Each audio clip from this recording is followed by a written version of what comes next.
Cold Beer here. Welcome everybody to Cold Beer Here Pod. I'm Matthew Jouer here with Tilly tonight and another special guest, Aaron Gore. Hello, fellas. How's it going? Another day. I'm doing great. I'm about to head into my work from home, which basically means play from home. And I'm doing great. I'm doing good. I have a toddler who's no longer sick for the first time in a month and a half. So yeah, life is great. Let's go. I will say I have a almost 4-year-old, but 3-year-old toddler who just for the last week and a half had some crud, and she could not sleep. So I feel your pain, and obviously I have a 9-year-old and an almost 4-year-old, so I understand. Oh yeah, you definitely get it. I know Matt does too. Pain. He's got the little... Yep. I also love how you diagnose as a parent, like, you know, the first few times they get sick, you're like, oh my God, I need to know exactly the exact strain of bacteria infecting my baby. And after the few times, you're like, yeah, it's crud.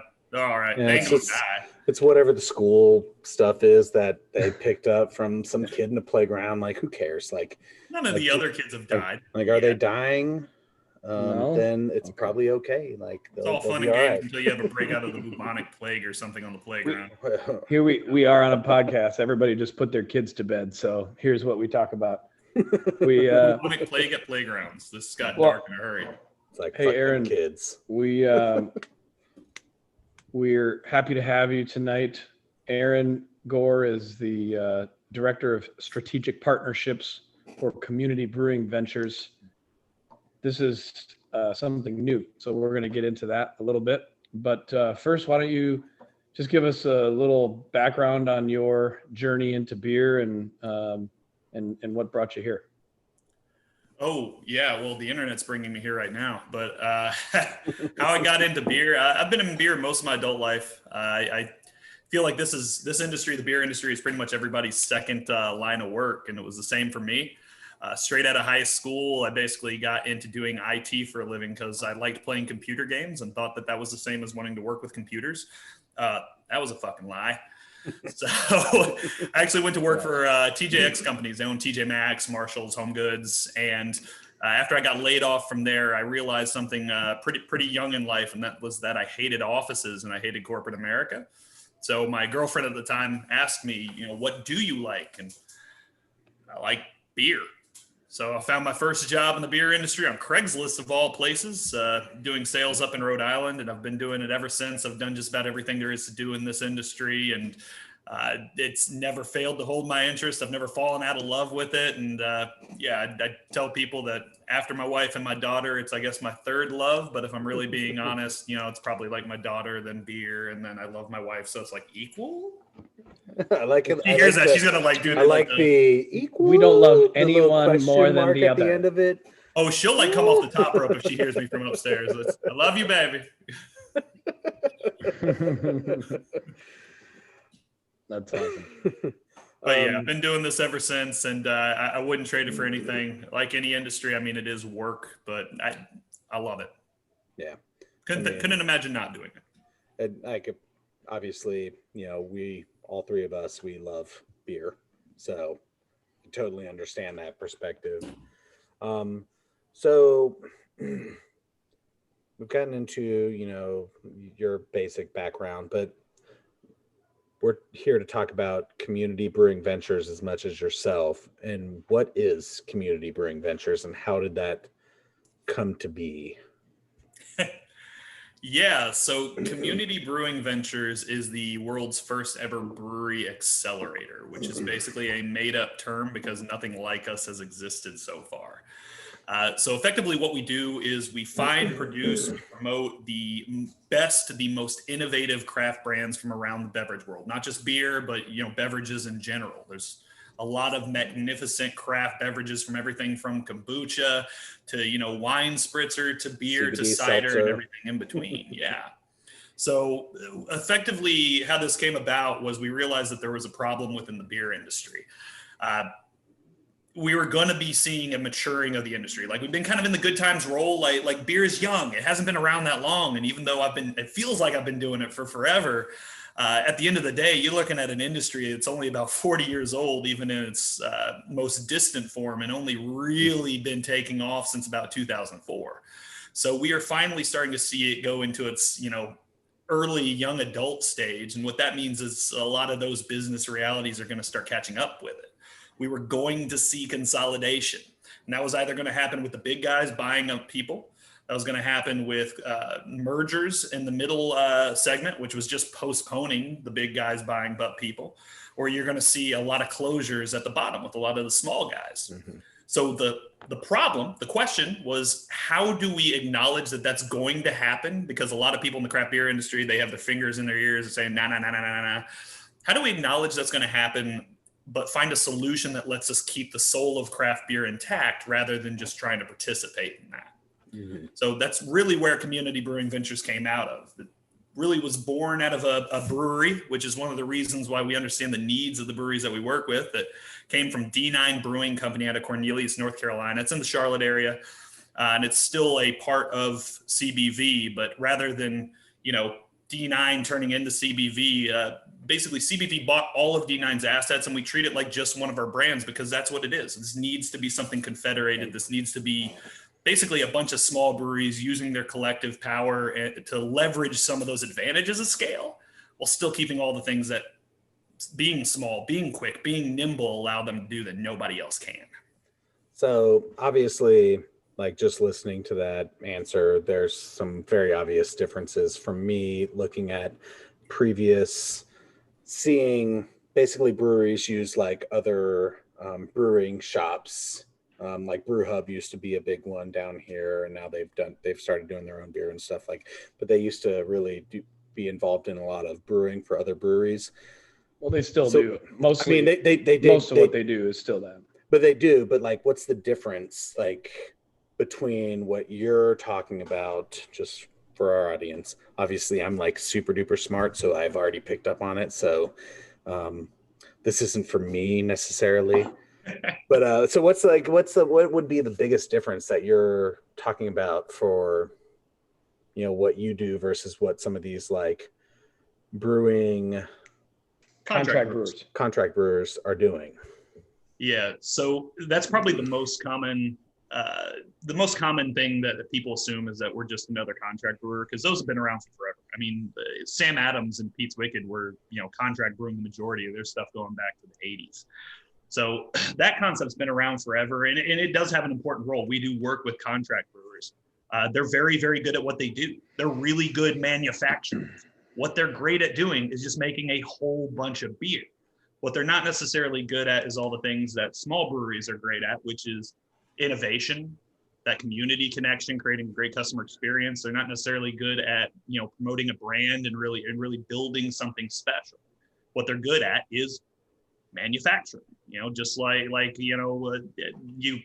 you're going to be producing, action figures, Hasbro wants to produce action figures. They're not producing action figures necessarily in-house. They have plants in China that are able to do that far more efficiently and far quicker and far cheaper than they would be able to do it, because that's all they do is manufacture. So what we do is we're more of a resource consolidator, just to throw out all the buzzwords and make this even more confusing. So really what we do is we're able to take small breweries and we work with all the things that they innovate and that they create, their brands, or the recipes, the labels, everything that makes them them. We take that and we work with specialists like contract brewers, like top graphic design companies, like raw material companies that we can get products a lot cheaper from, like wholesalers that we're able to negotiate with on a more equal footing than any individual brewery would. And we take those things and we accelerate them. We really just scale them up dramatically past what any individual brewery would be able to do on their own.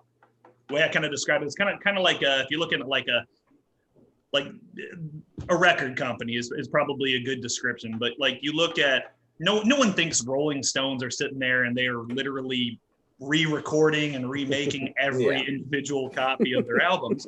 What they do is they make the master, and that gets sent out to a company that duplicates that master on a much larger scale. That way they can get back to doing what we all want them to do, which is coming up with new and fantastic music, or going out on the live show trail and really connecting with their consumers, connecting with their fans.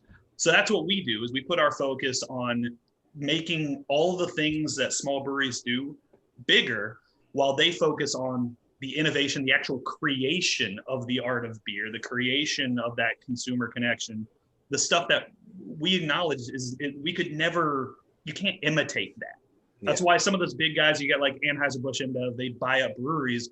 They are necessarily losing something in the process, because by making it just a part of this behemoth, they're losing that innovative, plucky, spirited nature that allows those breweries to be on the cutting edge and really keep coming up with amazing stuff. And I guess I'd say that's my issue with, I don't mind, obviously, if I started a company in whatever field and someone came in and said, I'm going to give you $4 billion. Yeah, sure. Here you go. Like, non-compete for 4 years. Yeah, don't worry. I have $4 billion now. Like, you don't have to worry about that. So obviously, like, I get why people do that, but I do feel like some of the passion for it, and sometimes like when these big conglomerates, AB InBev is the biggest bully on the block. Not if you work for AB InBev and you somehow stumble across this, I'm not calling you a bully, but you kind of are. I am.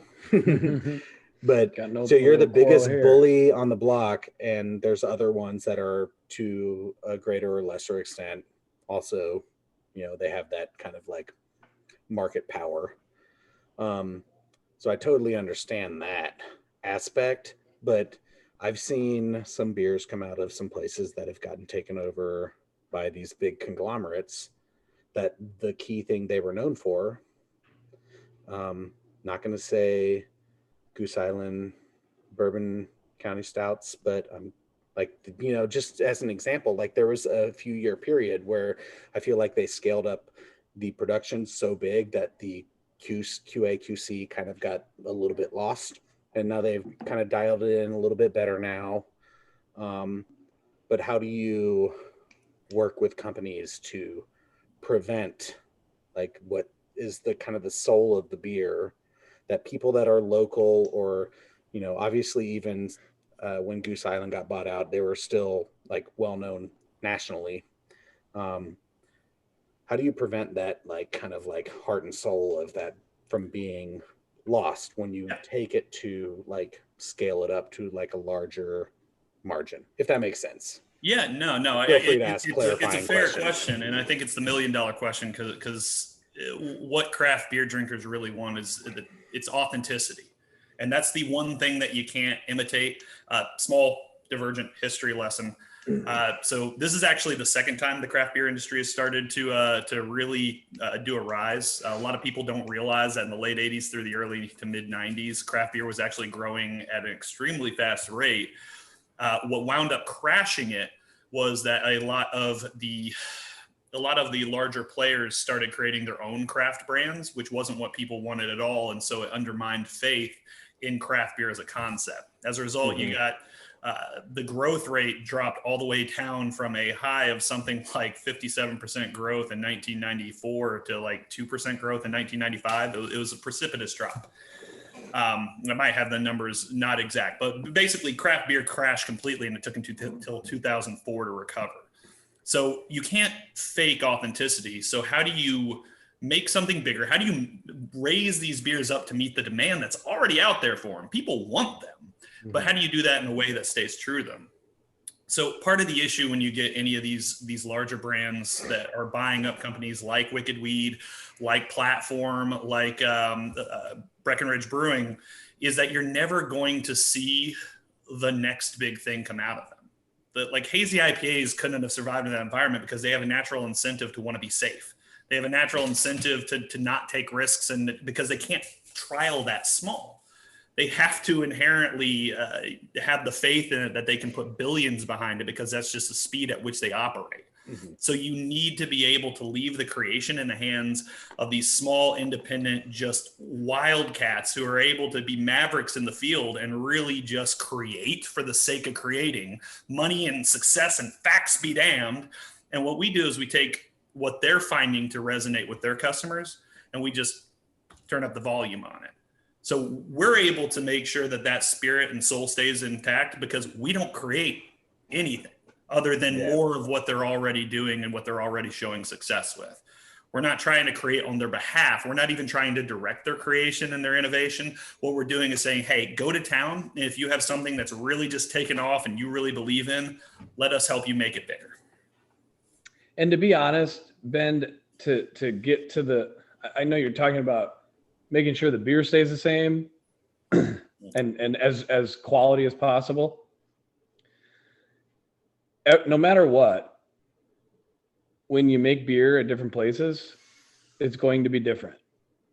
The goal and the key is to mitigate that, I guess, deviation to as small as you can. Mm-hmm. Now we have some help too on our sides when you're talking about scaling to that level, because folks, for example, folks in North Carolina, they probably haven't had any beer from Bay Canyon Beer Company unless they bought it during the shutdown. We were shipping piece to that. So they don't know. They you know what I mean? They haven't been the ones sitting in the tap room drinking it. And so this was, it's an important question, because quality control is like, at the end of the day, it can't be bad or people aren't going to drink it. Doesn't matter how cool and how crazy the beer is and all of that. And so, obviously that part just, it has to get dialed in too. There's going to be some variation, I think, over a period of the first few batches of each. And Aaron will tell you that for their partners, that's probably why they don't make a whole lot of it. I mean, they make a really good amount of it, but they're not going to make too much because they want that to move. And then they want to try it. Everyone wants to try it. And then we want to dial that in. And I'll be honest, we have the same exact issue at the contract brewery that we're working with now. Even though it's right across the bay, we have that issue too, and we have to take care of it. And that's even worse because people are nose and are here. So I guess that's always the challenge. The easiest part about making good beer is making good beer. The hardest thing in the world is making consistent beer. Yeah. So it's always going to be iterative. And if you talk to any small brewery, like how many times have you been to your favorite small brewery and you've had your favorite IPA there and you're like, this tastes different this time? Well, it's not even just the small ones, because I've definitely had some bigger IPAs. I'm not gonna say who, but like a larger brewery that I've tried it and it's one I really love, and I've loved it every time I've had it. But you can definitely just this tastes different. Like maybe the amount of hops they had available was slightly different. Like it doesn't even have to be like miles off. Just like when you're talking just like little minor things, especially when you drink a ton of a certain type of beer or a certain beer, like you can kind of be like, this tastes a little bit different. Not bad, just different. Well, and it's super easy to forget because, Americans especially, we're super disconnected from our food chain. We're super disconnected from our beverage chain as well. And most people don't think about the fact that beer is an agricultural product. The barley malt is going to change, and they do their best to get it as consistent as possible, but there will be variation. Hops especially, they're very terroir driven, just like wine grapes. They can have some pretty huge variation depending on variety. You'll have availability issues. You'll have things like the weather outside. And even just like you said, like with wine and grapes, like, the actual like in the sand or in the dirt chemical mix up for that particular year can be just a little bit different, even if it's exactly the same hop and it's been grown in this same area. Like it can all be very different. Yeah. If there's one positive thing I can say about Anheuser-Busch or Molson Coors, I don't like most of the beer they make, but they do a fantastic job of making the most consistent beer in the world. And some of the styles that are the easiest to pick out if something is off. So they're very, very good at brewing consistent beer, but is it beer you want to drink? Is it innovative? Is it interesting? Is it good? 85. There's a reason why they've been buying market breweries. wants to drink it. There's a reason why they've been buying breweries that make innovative stuff. It's because what they do well is not innovation, but the finance. That's not even just our industry. The industry. I'm not sure that's why they're buying them either, to be honest. That's a bigger conversation. Yeah. I don't know if we have time for that conversation Unless necessarily you want me to today. soapbox for 2 hours, and believe me, we maybe we'll revisit this and we can have an entirely different episode just on the soapbox. So to move it along a little bit, we could go on and on and on about, and I have many more questions about QA, QC type of stuff, but don't worry, I'll come back on the show. We'll keep it moving on. But how do you, at your type of operation at Community Brewing Ventures, determine who you're going to partner with, and what are you looking for when you set up these partnerships? So is it some people reaching out to you, breweries reaching out to you, you reaching out? Is it some combination? Like, how does this all go down? So it's definitely a combination thereof. Obviously, there's going to be companies that reach out to us. Some of them will be a good fit. Others won't. We're not in the business of, taking in everybody just because. There's a lot of great breweries out there that are great, but they just don't necessarily fit what we're trying to do. And there are some breweries who, unfortunately, they have problems that we couldn't help them with. And I'll kind of leave it at that, and then those are things that they'll have to face, but we can't necessarily, we're not in the business of digging the grave for companies that are already 1 foot in there. Yeah. What we want to find in the breweries that we work with and the companies that we work with are ones that are on the way up, ones that for whatever reason, they have all this potential. They have all this ability the fantastic product, fantastic branding, a really high ability to make a connection with consumers. But for whatever reason, they haven't been able to realize that. For a lot of them, it's actually financial, whether they're just not able to secure the funding that they need to get them to be able to meet that demand. For a lot of them, it's more material, which really is another financial thing. You can only make so much beer on one system. Yeah. And after that, you basically have an endless chase of, spend money on a larger system. Well, now you've grown to meet that demand, and now you're making a little lower margin on every beer you make. It's like building new lanes on a highway. Like, you may match production, but you're always going to need more. It's basically the golden handcuffs in a different way. No matter how much money you spend, it's always going to require more, and you're making lower and lower margins as you go. And the other reason is, like, some places just don't have the skill set. What we found in a lot of breweries, and this isn't even just the ones we work with, but the breweries in general, is you're asked to wear way too many hats. Because when you think about a brewery, a lot of people don't really conceptualize this, but if you own a brewery, you are being asked to be the perfect manufacturer. That's really what making beer is, manufacturing. If you're running a tap room, you're being asked to be the perfect hospitality manager. If you're doing self-distro, you're being asked to be the perfect distributor and the perfect salesperson. Even if you're going through a wholesaler, you're being asked to be the perfect marketer and the perfect salesperson. So this is a lot of extremely disparate jobs and different skill sets that no one person, even most individual ownership groups, don't have. So if we're able to make it so that you don't have to be a perfect manufacturer, you have to be a manufacturer. You got to be able to make great beer, but you don't have to be able to make a ton of it. We can help you with that. You don't have to be involved in distribution and sales. We can help you with that. You can focus on the things you do great, which is basically R&D, it's innovation, and the taproom experience, which is connecting with the customers and really building that brand.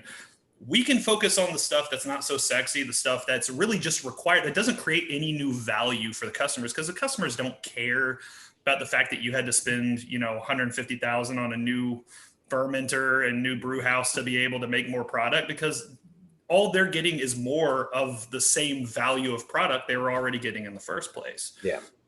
Let you focus on the things that are actually generating value for drinkers, that they actually care about, that they should be caring about, because they shouldn't be caring about those little details. Mm-hmm. What about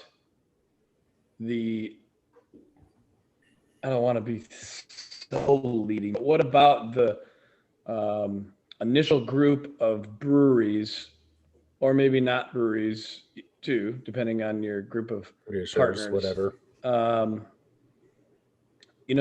What I would assume that you reached out to most of them to let the cat out of the bag. I think we've talked about it, but we are one, obviously. Bay Cannon Beer Company is a partner. You reached out to us. And I assume that you reached out to most of that first round of people as you were trying to explain to folks who you were. And so what about the first group of breweries that you guys have gotten together with that you specifically went after, or that you liked, or that you wanted for that initial launch? I love it because this is the part where Matt's trying to get me to pay him a bunch of compliments, and I'm about to. I'm really more interested Don't in worry, hearing about the other ones. Don't worry, I can cut all this out. If you want to talk a lot of mad shit, I'll just cut it out. Don't worry. So no, you're 100% right. But because we were already speaking with brands before we ever went public, before the first press releases went out, you have to have a business to announce your business. Otherwise, all you're selling is an idea. Yeah, it's an idea. And ideas are a dime a dozen. An idea that's not put into practice is worth nothing. Mm-hmm. So we did have to reach out to all the original brands that we spoke with. I would say we're still reaching out to 80% of them, but that's mostly because a lot of the brands that reach out to you first are ones that aren't necessarily good fits. We found a few gems, but most of the brands that we're reaching out to, there's a few things that we look for. First and foremost is the liquid has to be good. Liquid is less important than people think, and I'll leave it at that because, again, that could be its own podcast. But at the very least, the liquid has to not be bad, because good liquid isn't how you get new customers, and that's what a lot of people in craft beer don't understand. There's a lot of good liquid. Liquid's not going to get you customers. What good liquid will do is keep you customers. So the liquid has to be good first and foremost. That is the basic metric that we have. Beyond that, we want a really good brand, and that is a much more nebulous concept. Now, I come from a branding and marketing background, a sales background. There's a lot that goes into that, but what you want is basically soup to nuts, something that can really resonate with people, can really resonate people outside of just their tap room, which is another big metric. The example I use sometimes, I don't know if any of you guys have ever been to Pittsburgh. Mm-hmm. No. So you know how in the South they say y'all? And in like Jersey, they say like you guys. I only say that every other word. So Florida's barely the same.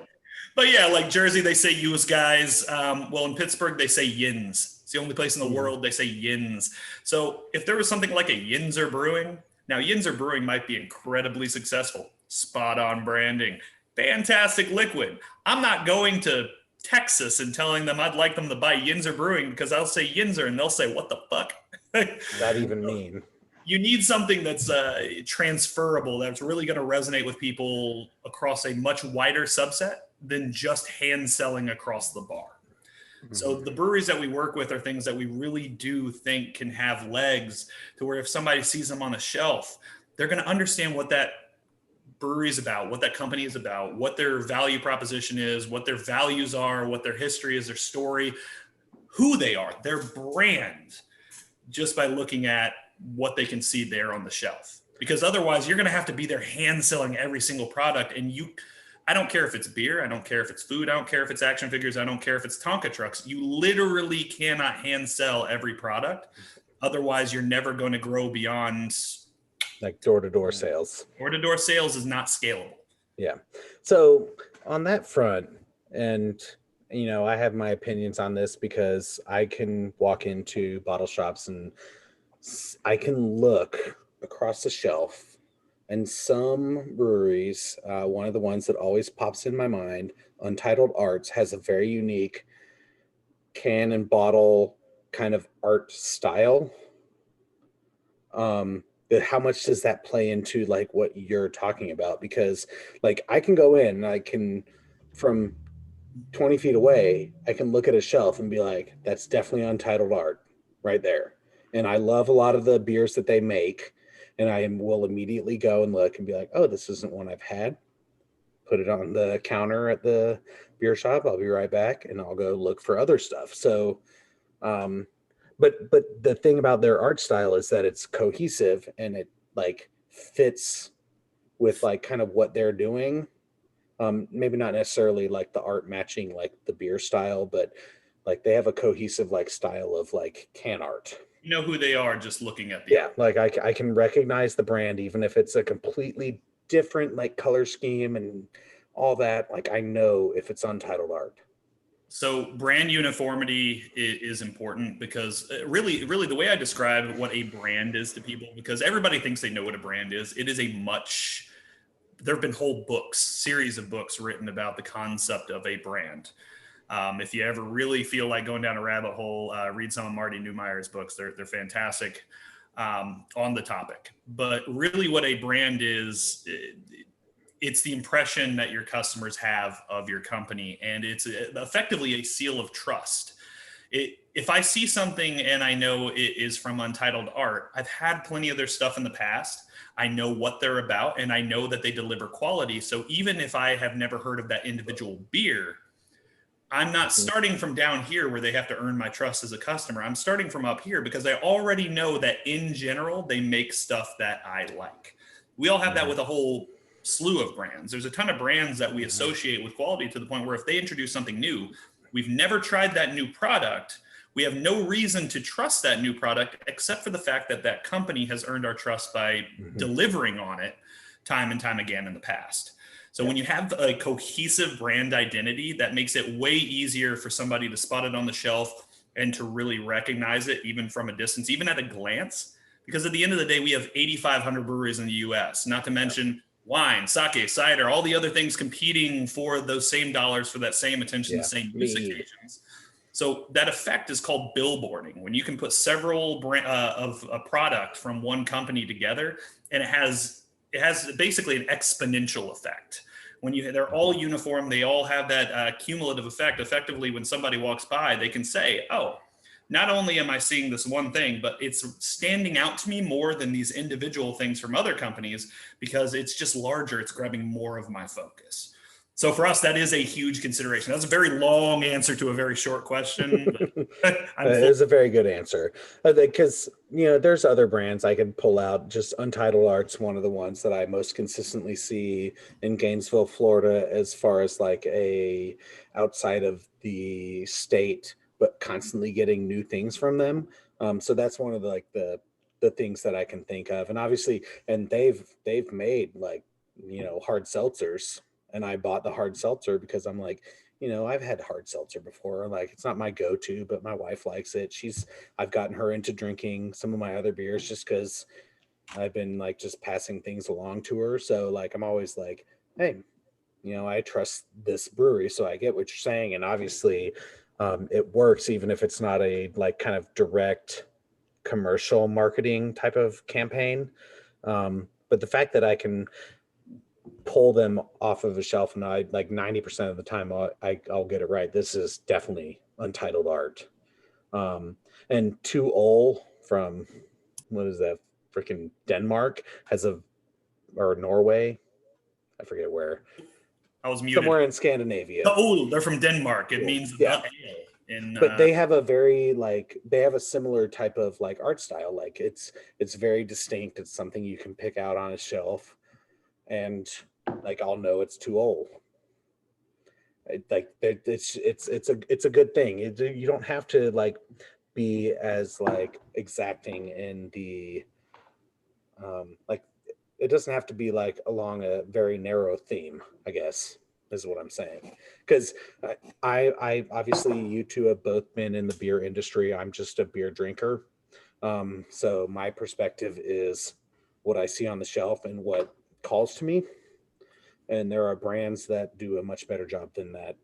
Well, and you'll see sometimes you'll see some of these smaller breweries. Like I've gone to areas and I've gone to bottle shops and I've seen their local ones, and they have stuff that maybe on a very plain level, like I get where they're trying to go for, but you'll see some like just white labels with like just a name printed like very small across the bottom. I'm like, that may work.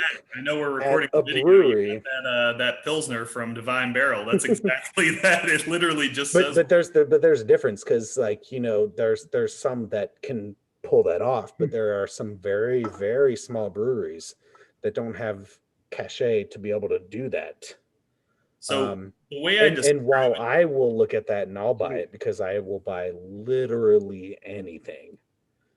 There's a lot of people that are, I wouldn't say they're more discerning, but they're more exacting in how they spend their money. And my wife would probably hate how inexacting I am about spending our money, but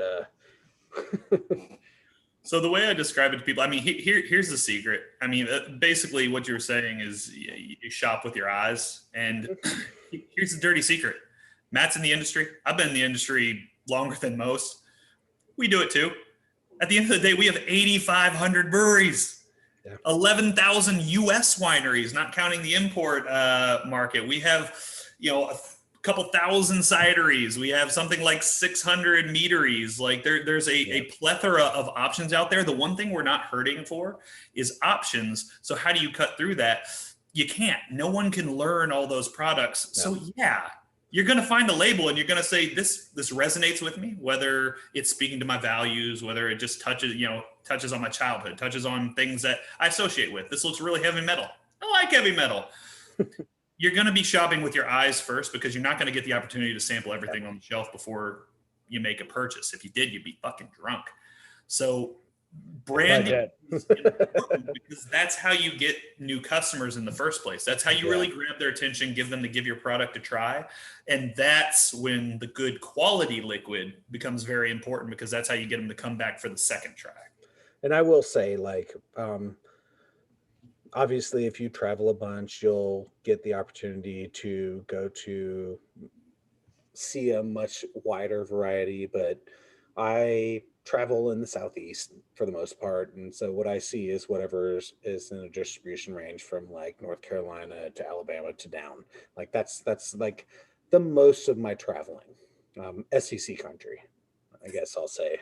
But I am willing to, like, I'll see a more plain label, and there's a point where when you've drank enough beer that you see that and you're like, I've never, like, that's very plain. Let me pick it up and look at it.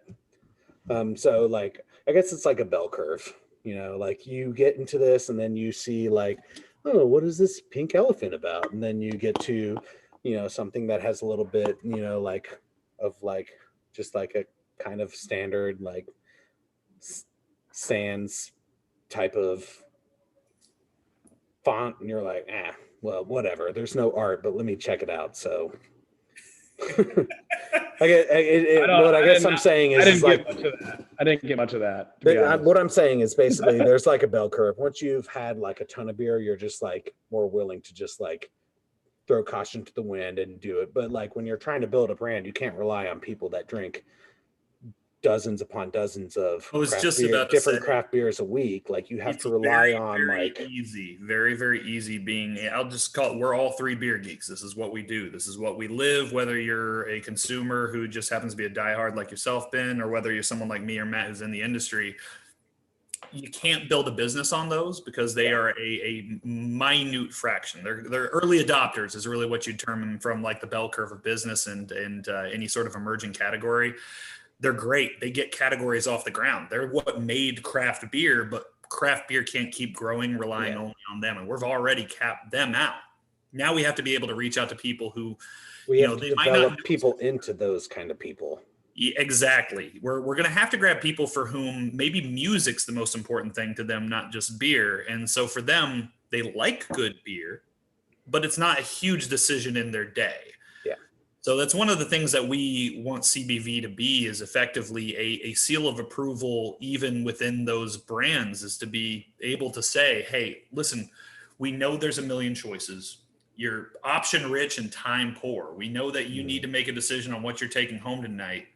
But we haven't steered you wrong yet. We have this family of brands, and every single time that we've brought one in front of you, it's been a rock star. So here's a new one. Take that off the shelf. You can trust not only us, but you can trust Bay Cannon. You can trust Bold Mariner. You can trust Kelson. You can trust Urban Brew Labs. You can trust Steam Theory. You can trust Updog Kombucha, because we've already taken the effort of curating that for you. Because at the end of the day, people can't sit there and browse shelves all day. It turns into decision paralysis. I could. You can. Matt can't. Actually, Matt would just switch to bourbon already. Actually, I don't even do that. I just go in and I look at like the new shelf. It's like going into Blockbuster, like new releases. Like walk into like Gator Beverage in Gainesville, and I'm like, here's the new shit. Yep. Okay. This one, this one, this one, Something this like one, this one. something like 80% of Blockbuster's total sales were off of that new releases shelf. and illustrates the issue. I brought up Blockbuster because my wife and I were watching the Netflix show, the last Blockbuster in the United States, Really or good. whatever. Really A great little documentary, but it also reminded me a lot of, because I worked at a craft beer bar, Brass Tap in Gainesville. It's closed down since then. And one of the things that I found was the things I enjoyed the most was when people would come in, a group. Oh, so and so only ever drinks, Bud Light and Miller Light and stuff. And then I'm like, okay. Because then, it's like the challenge, like, okay. So I would always tell them, if you don't like this beer, I'll buy this beer for you. But just be honest with me. If you like it, then, we have a starting point and I can recommend other stuff to you. And most of the time, like, even though I worked in a college town, like, they were pretty honest about, like, if they liked it or not, because they wanted more of the same type of thing. And when I was watching that documentary, and he was like, so, someone would walk up and they'd be like, how is this movie? And you're like, and they rent it anyway, but then they come back later and like, you were totally right. What do you want to watch next? That's how I looked at beer selling. Well, we can't always on an individual level. Yeah, we can't expect every single person to walk into a bottle shop or a Total Wine to be a Cicerone. It's not only unrealistic, it's unfair to the consumer. And I say that as a Cicerone, but so you're 100% right. Like for me, like there's this kind of like gatekeeping undercurrent in craft beer of you get somebody who's a Bud Light drinker and it's like, go to the fucking bathroom. That's where the Bud Light is. Well, all you've done is make sure that person will never pick up a craft beer because now they've come to associate it with that just terrible attitude. For them, that's not for them. That's all you've told them is that this isn't for them. That's an opportunity. Because what they're really saying is that they haven't had experience with anything within the craft beer realm. And maybe you don't try to start them out on a triple hazy IPA. Yeah. Maybe instead you try to start them out with a blonde ale, One of my favorite go-tos, and we just discussed this in one of our previous episodes, was Weihenstephaner or Hefeweizen. Like it's a great accessible, and if they're like literally drinking that right now, if they're like, I like it, but if it was a little bit lighter, then I can be like, oh, okay, you want a wit beer or something? Like you can easily move people into things that are very similar. And not to say that Weihenstephaner is like Bud Light, but it's a light flavored beer and it's very accessible. So I would often like have people drink it and it worked well. Like it was one of my easiest but it's not a beers. In mine too, because I love it. But now that I'm thinking about this, it's not a craft beer, is it? Yeah, but it's not. But it's a gateway. That's another gateway beer, Matt. If we wanted to, I'm thinking about this because we had a whole episode on it. We just talking. It's great. Same with Guinness, which is not a craft beer, but you got it. You got to start with these, but. I was like just thinking about that. I'm like, Weihenstephaner, they're probably not a craft beer. Most of those imports probably don't consider it a craft beer. Right? Like Weihenstephaner and Guinness probably produce way too much to be by the U.S. standards to be considered a craft beer. But Guinness most definitely does. Weihenstephaner probably would still qualify, but they'd be close. They'd be on the upper edge of Guinness is owned by Diageo. Diageo is actually the largest beverage company on earth. But they're gateways to different flavors, and that's really when I think of craft beer, I really think about these like flavors that you won't get in like kind of like the macro beer world. That's what I think of and granted, like they may not be true craft, whatever, but like anything that can like guide people into like the true craft beer, is a good recommendation for people that are used to Bud Light, Miller Lite, Budweiser, Coors. So the whole goal of craft beer was always to have better beer. I mean, it's so silly to think back and realize that for basically since the 1930s all the way up until, you really could get craft beer anywhere in the 2000s, you had one option of beer. It was American lager and American light lager. It was basically grain flavored water. Mm-hmm. So the whole goal of craft beer, the whole reason that craft set itself up as something besides that, in the antithesis of that, in opposition to that, was because we really needed to make a statement that we wanted good, flavorful beer and choices thereof. So something like Weihenstephan, it's not about the definition that the BA sets. It always was an arbitrary definition, always will be. They had to draw a line somewhere to really make that statement. Yeah. But what's really important is that you have great beer made by people who are responsive to their communities, who aren't trying to crash all this and take us back to just having a monoculture of beer.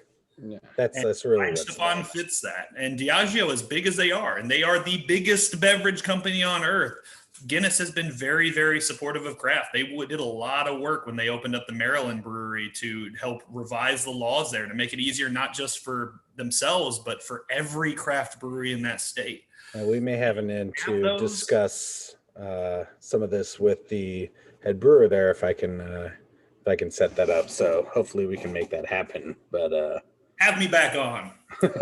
we'll do a foursome. All right. So I'm gonna pass this to Matt to like close this out on a little bit of a different than the craft nerd. Yes. like, I have questions note. too. I kind of took over. So. There's a rumor that I've heard about you in professional wrestling. Oh God. And so I'm gonna need a story. Oh man. All right. Well, we're gonna have to shift gears. Yeah. So my dream as a kid was to be a professional wrestler. That was the only thing in the universe I wanted. So for my 18th birthday, the one thing I asked my parents for was a pair of wrestling boots. And they got it for me when they realized I was going to do it, whether or not I had their blessing. So I actually went to wrestling school at WWA 4 in Western Atlanta. Went to college while I was doing that to keep my parents happy. But yeah, I was a professional wrestler for years. Did everything from actually wrestling in the ring to doing managing, which is basically where you're running your mouth for wrestlers who are great in the ring but can't talk, to doing refereeing and helping with booking. So I basically did that until the beer industry got to the point where I had to choose one of them because they both take up nights and weekends quite a bit. So amazingly, as little as the beer industry pays, it somehow pays more than professional wrestling. Yeah. All right. So clearly, but wait. Have you ever performed the DDT? Oh yeah. I have performed the DDT live. I actually had a wrist lock DDT. It was kind of a big deal. Pics or it didn't happen.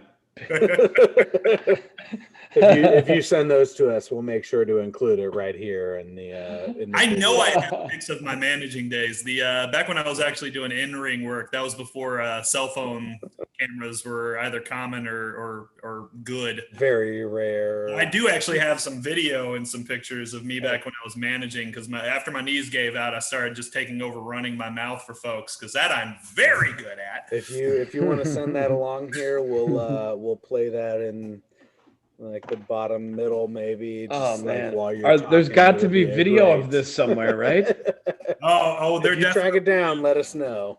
Yeah, I've worked at a variety of gimmicks, variety of places. Actually, anybody who's super into wrestling, I went to the same school as A.R. Fox, as Sam Shaw, Heath Slater. Actually, Sam Shaw helped train. So, what was that? Wow.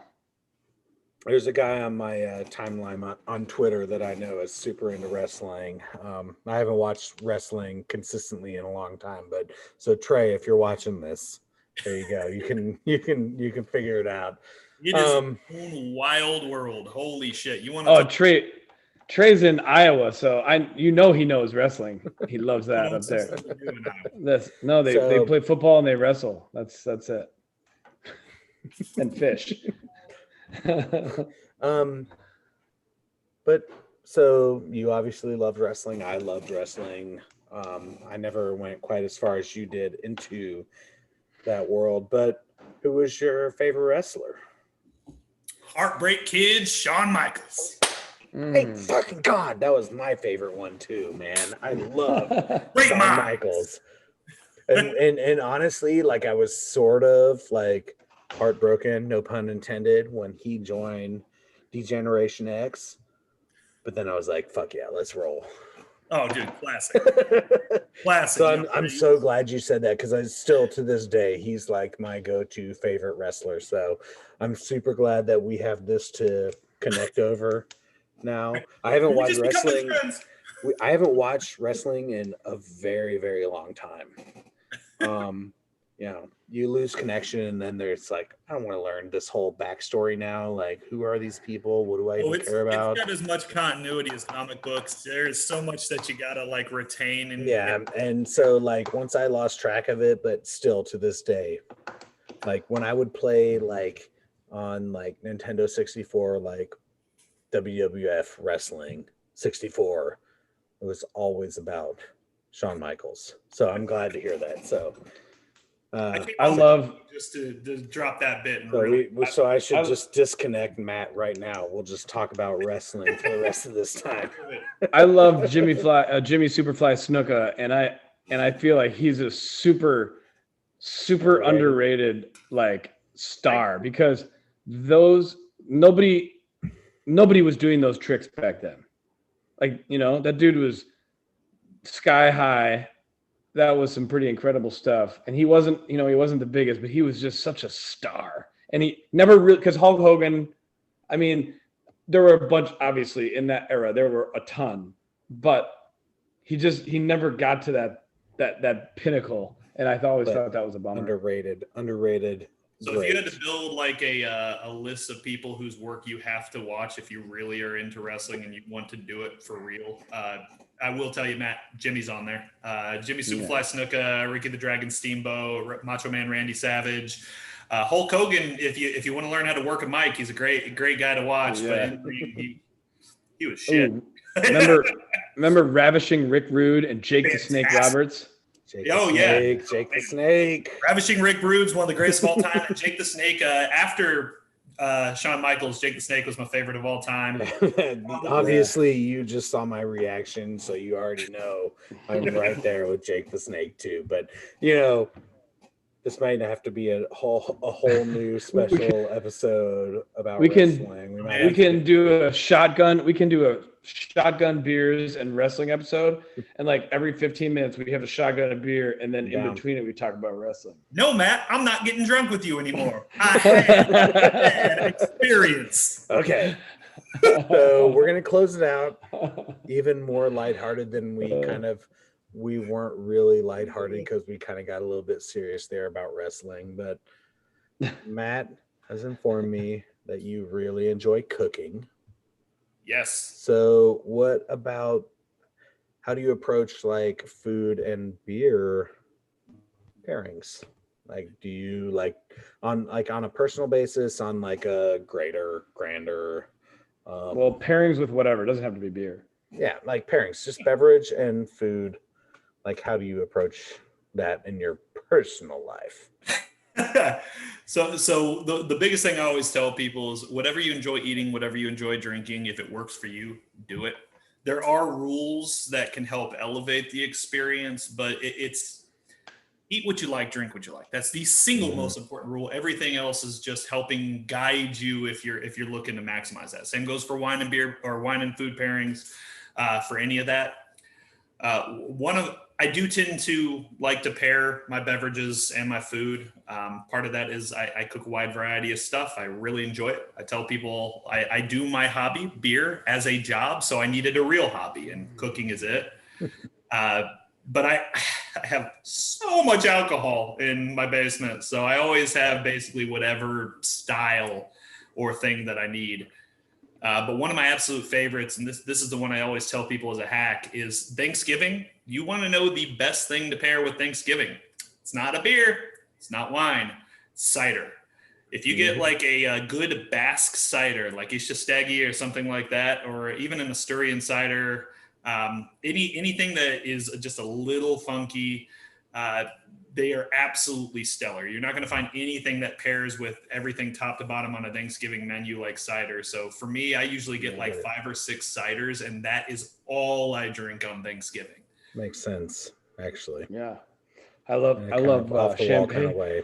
I like champagne and Prosecco with that. I mean, champagne and Prosecco are kind of along the same way as cider. So like it all makes a lot of sense. Those nice like nutty notes toasty notes that you get out of champagne with that acid. Oh man, that is perfect for Thanksgiving. And I love acid. Anyway, so you like you talking about cooking, like what do you smoke food? Do you cook? Like we're not talking about weed right now. I was like, that was a long pause, Ben. Like if you're cooking, like what kind of cooking do you prefer to do? Because like I've gotten really into I've gotten a pellet smoker and I smoke a lot of things just because it's like men of a certain age. I love it. No, we were pescatarian for like 2 years, and now we've become a lot more flexible. I eat just about anything now. But I mean, you can smoke things. No, you definitely so, can. I really had to step into the zone where you have to become a much better cook if you still want to eat well and you're removing that portion of your diet. So I like to cook just about everything. I tell people I'm a shit baker, but just about anything that I can do on a stove and in an oven, about it. So probably my favorite to cook is Indian food, pretty much top to bottom. I haven't gotten into that too much. Yeah, I had a friend who he's Indian. He taught me the same way his mom taught him, which basically meant me having to relearn cooking all over again. But it's my favorite cuisine to eat. It's absolutely delicious. I've gotten pretty proficient at it. I do quite a bit of Korean food as well. But, there's so much good food out there. And what I tell people, I grew up super picky. My family's from the Midwest. Like butter was our favorite spice. So, butter's still great though. Butter is still great. I fucking love butter. But get out there, try stuff. I mean, just because something is unfamiliar to you does not mean it's not your next favorite dish. So, anybody who follows me on Instagram or Facebook, and I know Matt knows this, I post way more about food than I do about beer because, we do cookbook reviews. I'll just pick a cookbook and I'll pick like 6 or 7 recipes at random out of it and just make those and see how they turn out. We'll pick a cuisine and say, hey, we're doing Thai cooking or Indonesian cooking this week. And that's all that we cook. We're doing Mexican this week, which is awesome because you can put anything on a tostada and it's good. Yeah. All right. Well, just for the 8,000 people that listen to this podcast, give us your social media, like Instagram. Like what are you known as on Instagram?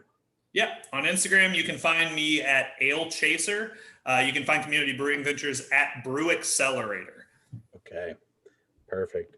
I do love Indian food, but I've never tried to learn how to cook it. I'm willing to leave that to somebody else and most cooking just enjoy it. The thing about cooking, and I tell this to people all the time when they're much better eaters than they are cooks, you learn the basics and everything builds off of it. It really isn't as hard or as intimidating as it seems. So give it a try. If you learn the basics of seasoning, you learn the basics of just some of the core ingredients, you'd be amazed how many things that you can throw in there that you've never worked with before. And once you got the basics down, it all kind of flows naturally. I will say this is kind of like my experience with smoking things on my pellet smoker is just my dog is over here. What's up, dog? Being ridiculous. But anyway, I learned a lot about smoking just by smoking things and seasoning them. So I get it. Yeah, he's over here now. He's laying down. By the way, everybody at So home, wait, I know you can't see this. You His can't dog see it. Just being you, adorable. did you you said you learned to smoke things by smoking things? Yeah. Let's make sure we got that emphasized. I want that to be the name Just of this episode. I learned to smoke things by All smoking. right. I'll put it on possible I'm gonna titles. start that URL. I learned to smoke things by smoking things. I learned to smoke by that's so smoking. great. Oh, That fantastic. might be the title. I just so we'll see. All right. Well, I gotta pee. So let's wrap this up. Say goodnight to Pouncy. He's over Hey, here. on Pouncy. the, Hi, Bouncy. Good night, buddy. It was great talking to you, Aaron. Hopefully we can talk about some stuff again. We've had multiple times we were like, we don't have time for that right now. Let's revisit. So And if you ever want an additional shithead to be on any other episode, I'm usually available. all right. We may make you a regular. We'll ask you what you know about rum next time. About Japanese whiskey. Regrets is what I know about About rum. Japanese I know whiskey. that. What do you know about that? No regrets. No regrets. Eating a Milky Way? All right. Well, thanks everybody for listening. Thank you, Aaron, for coming and being interviewed. We'll interview you again, I'm sure. Appreciate you, dude. Hey, bye guys. Thanks for having me on. Thank you for everybody listening. And be safe. Don't get murdered. Drink local. That's it. Drink local. Hashtag, Yeah, that's a way better hashtag drink local. All right.